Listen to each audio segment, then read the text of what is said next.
Direct selling industry का future क्या है, इस बिजनेस की सच्चाई क्या है, लोग इस बिजनेस के बारे में बताने से क्यों कतराते हैं, लोग इस बिजनेस में काम करना क्यों नहीं चाहते हैं, क्यों डायरेक्ट सेलिंग बिजनेस में इतनी नेगेटिविटी है, क्या है इसकी वजह।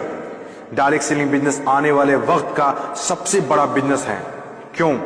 अगर आज आप दूसरी कंट्रीज को देखें, जो कंट्रीज आज डेवलप्ड है, उन सभी कंट्रीज के अंदर डायरेक्ट सेलिंग बिजनेस का बहुत ज्यादा प्रायोरिटीज दी जाती है, क्योंकि डायरेक्ट सेलिंग बिजनेस लोगों का बिजनेस है और जब तक दुनिया में लोग रहेंगे तब तक ये बिजनेस चलता रहेगा, क्योंकि ये बिजनेस लोगों पर डिपेंडेड है। जब तक लोग खाते रहेंगे, नहाते रहेंगे, कपड़ा पहनते रहेंगे, तब तक ये बिजनेस आपका चलता रहेगा।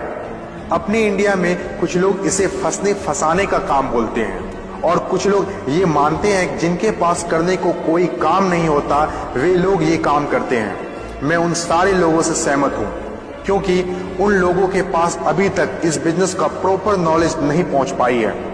ये हम लोगों की जिम्मेदारी है कि इतनी पावरफुल और ब्यूटीफुल इंडस्ट्री के बारे में लोगों को समझाएं।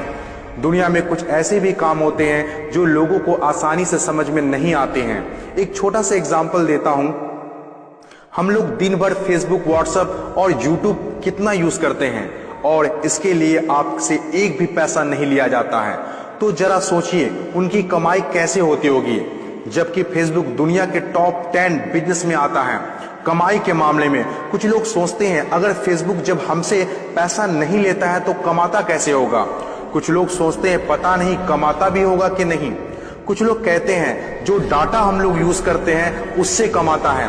डाटा का पैसा सिम वाले को जाता है, जिसका सिम हम लोग यूज करते हैं, चाहे वो एयरटेल हो या जियो हो।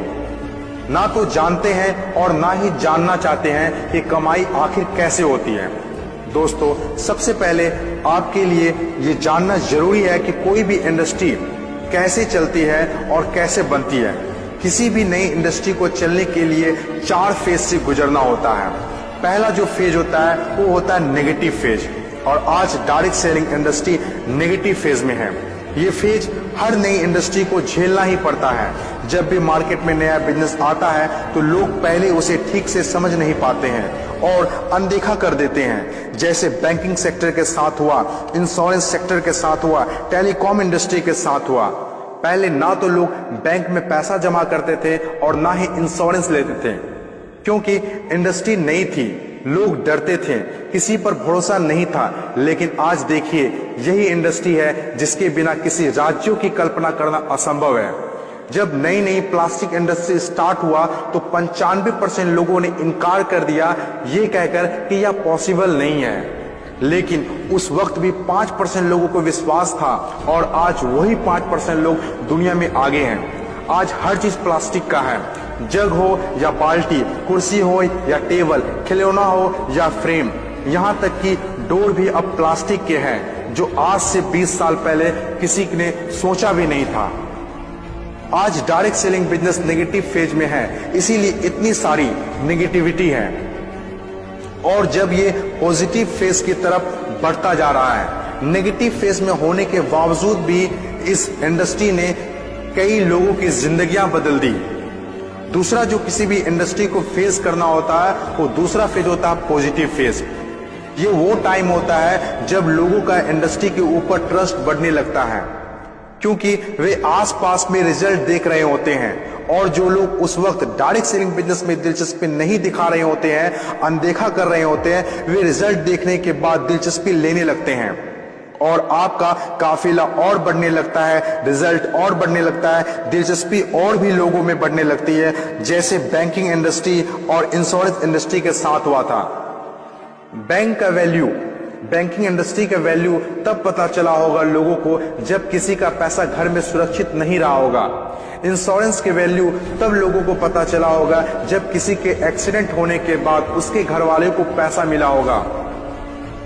तीसरी जो किसी भी इंडस्ट्री का फेज होता है वो होता है ग्रोथ फेज। जब एक बार लोगों को इंडस्ट्री पर भरोसा होने लगता है तो उनकी ग्रोथ बहुत तेजी से होने लगती है, क्योंकि ऐसे फेज में लोगों को ज्यादा समझाने की जरूरत नहीं होती है।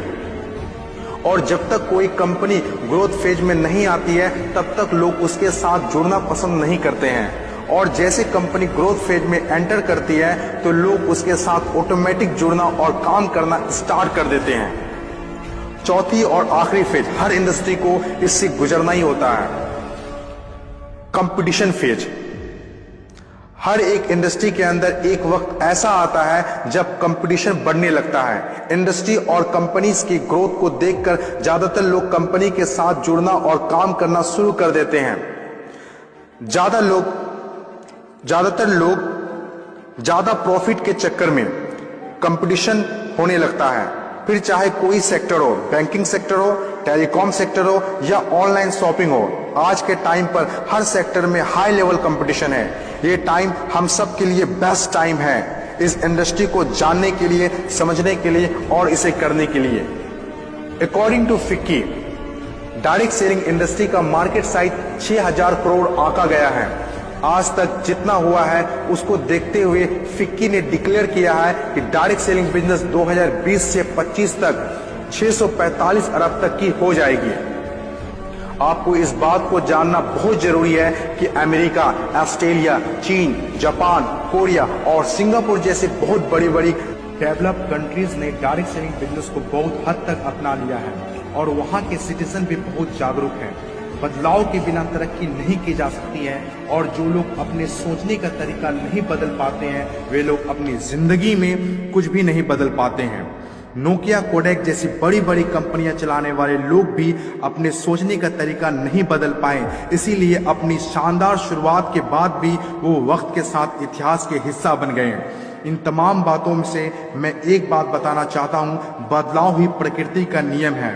बदलना तो तय है, जो वक्त से पहले बदल गया उनकी जिंदगी बदल गई और जिसे वक्त ने बदल दिया उनकी भी जिंदगी बदल गई। फर्क साफ है, अगर वक्त के साथ बदल गए तो ठीक, वरना वक्त ने बदला तो बहुत तकलीफ होगी।